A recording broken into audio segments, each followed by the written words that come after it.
ஒரு 6-7 வருடங்களுக்கு முன்னால் திண்டுக்கல்லில் உள்ள காந்திகிராம் பல்கலைக்கழகத்துக்கு ஒரு 450 PhD MPhil படிக்கிற மாணவர்களுக்கு பட்டமளிப்பு விழாவில் என்னை பேச வேண்டும் என்று அழைத்திருந்தார்கள். நான் பிகாம் 14 பேப்பர் அரியர் வச்சால், அதனால் இவ்வளோ படிப்பாளிகளாக நம்மளை கூப்பிட்றாங்களே, நம்ம கண்டிப்பாக போயிடலான்னு நான் வரேன் அப்படின்னு ஒத்துருந்தேன். அப்புறமா அவர்கள் அழைப்பிதழ் அனுப்பியிருந்தார்கள். அந்த அழைப்பிதழ் பார்த்த உடனே எனக்கு பயங்கர ஷாக் ஆயிடுச்சு. என்னென்னா 2 பேர் அதில் சீஃப் கெஸ்ட் இருந்தாங்க. முதல் ஆள் என் பொண்ணு. அவள் அப்போ 11th ஸ்டாண்டர்ட் படிச்சுங்கிறா, ஒரு 11வது படிக்கிறா. அவள் ஃபோட்டோ போட்டிருக்கு. அவள் பேர் மானசி. அவள் தான் முதல் சிறப்பு அழைப்பாளர். அப்புறம் தான் என் பேர் போட்டுருந்துச்சு. எனக்கு பயங்கர ஆச்சரியமாயிடுச்சு. நான் அவளை கூப்பிட்டு, பாப்பா உன்னை எதுக்குடி இந்த யூனிவர்சிட்டியில் போய் சீஃப் கெஸ்ட்டாக கூப்பிட்டுக்கிறாங்கன்னு கேட்டேன். அவள் கூட நீங்கள் யாருமே பேசி ஜெயிக்கவே முடியாது. அவள் அந்த கூப்பிட்டாங்கள்ல, அவங்கள போய் கேளு அப்படின்ட்டு போயிட்டான். உண்மையிலே எனக்கு ரொம்ப ரொம்ப ஆச்சரியமாக இருந்துச்சு. இவளை ஏன் கூப்பிட்டா, அதுவும் 11th படிக்கிற பொண்ணு அப்படின்னு.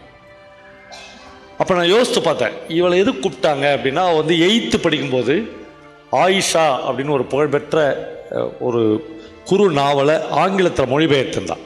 அது ஒன்று தான் எனக்கு தெரிஞ்சு அவள் பண்ணது. ஆனால் எனக்கு அது குறுகுறுன்னு இருந்துச்சு. அப்புறம் நாங்கள் 2 பேரும் ஒரு காரில் புறப்பட்டு திண்டுக்கலுக்கு புறப்பட்டோம். நல்ல மழை.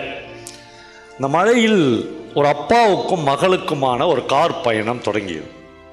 நண்பர்களே, ஒரு அப்பாவோடு சேர்ந்து ஒரு நீண்ட தூரம் பஸ்ஸிலேயோ நடந்தோ ஒரு காரிலோ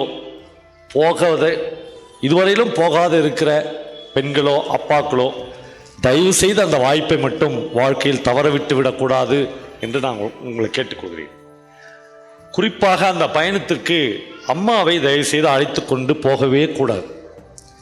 நான் அப்பாவுக்கும் மகளுக்குமான ரகசியங்கள், அப்பாவுக்கும் மகளுக்குமான பிரியங்கள் ஏதோ ஒரு வகையில் அம்மாக்களால் தடைபடுகிறது. நான் அம்மாக்கள் பிரியம் இல்லாதவங்க சொல்ல, அம்மா யார் கூட போகணும்னு நான் சொல்கிறேன். ஆனால் அப்பாவோடு மகள் மட்டும் போகணும். அப்படி ஒரு பயணம் எனக்கு வாய்த்தது. ஒரு 10 கிலோமீட்டர் போன உடனே நான் என் பொண்ணுக்கிட்ட கேட்டேன், பாப்பா இப்போயாச்சும் சொல்லு, உன்னை எது கூப்பிட்டாங்க அப்படின்னு சொன்னேன்.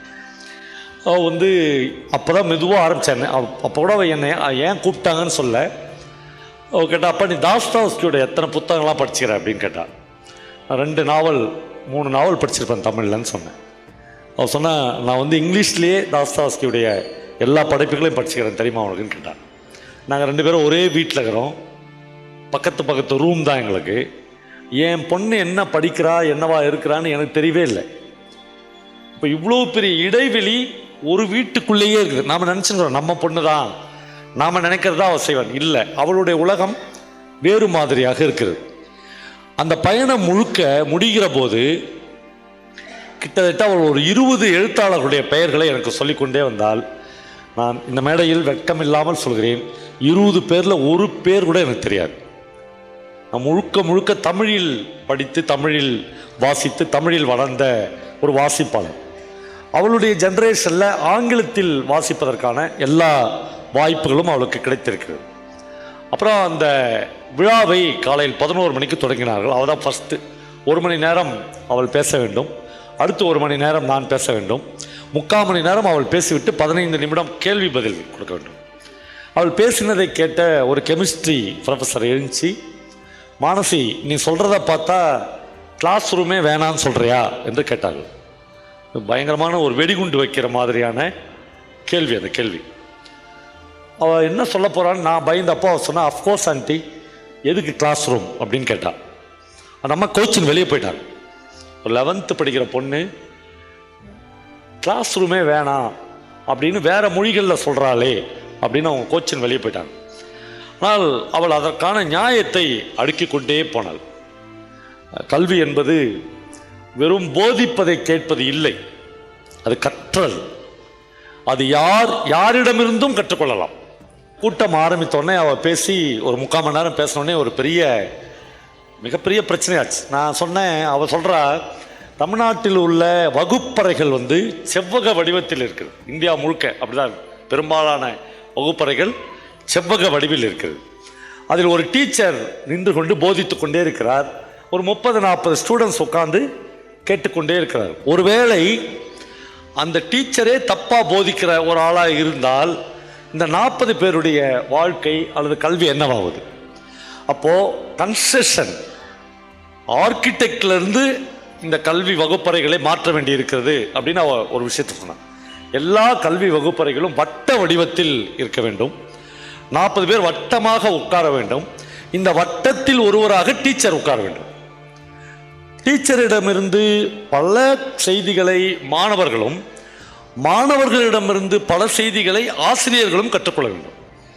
சேலத்துக்கு பக்கத்தில் இருக்கிற ஒரு கவிஞர் எழுதுகிறார், மாணவர்களே பாடமாகிறார்கள் சில போது, பக்கத்தில் இருப்பவன் மேல் வெறுப்பு மேலிட்டால் அவர்கள் காய் விட்டுக் கொள்கிறார்கள் பழம் விட்டுக் கொள்வதற்கு வசதியாக என்று ஒரு கவிதை எழுதுகிறார்.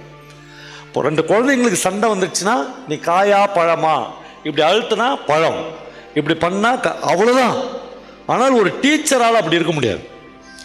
நான் என் சாவு கூட நீ வரக்கூடாது என்று சொல்பவர் தான் டீச்சராக இருக்கிறார். நாம் இருக்கிறோம்.